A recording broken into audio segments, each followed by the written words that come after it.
Hello good afternoon साथीहरू। मेरो भान्जाले चाहिँ मलाई यस्तो क्वाई ल्याइदिएको रहेछ, सिलङको क्वाई हैन।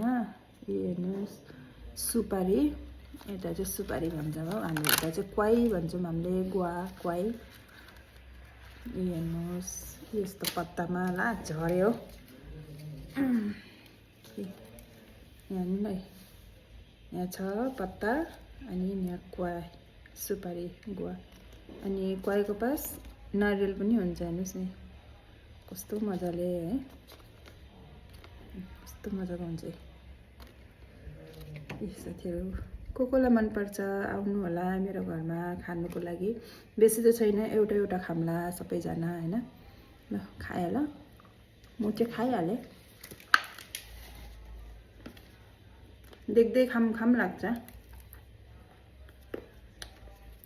त्यही भएर खाइहाल्नुपर्छ।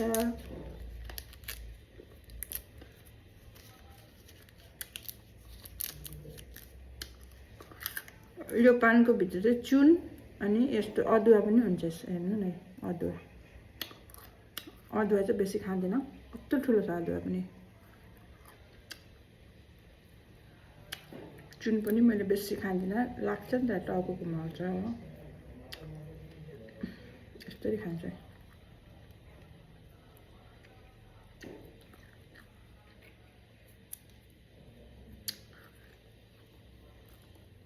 हेर्नु न अदुवा।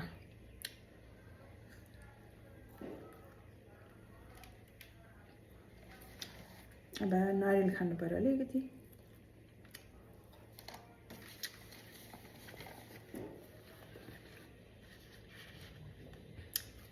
कस्तो मजाले पेक गर्छु हेर्नुहोस्।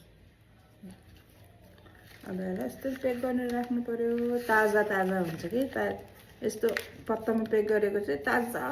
बासी भित्र बासी भए पनि ताजा जस्तो लाग्छ नि त, हेर्नु न। लेकिन भित्र पनि ताजा नै थियो।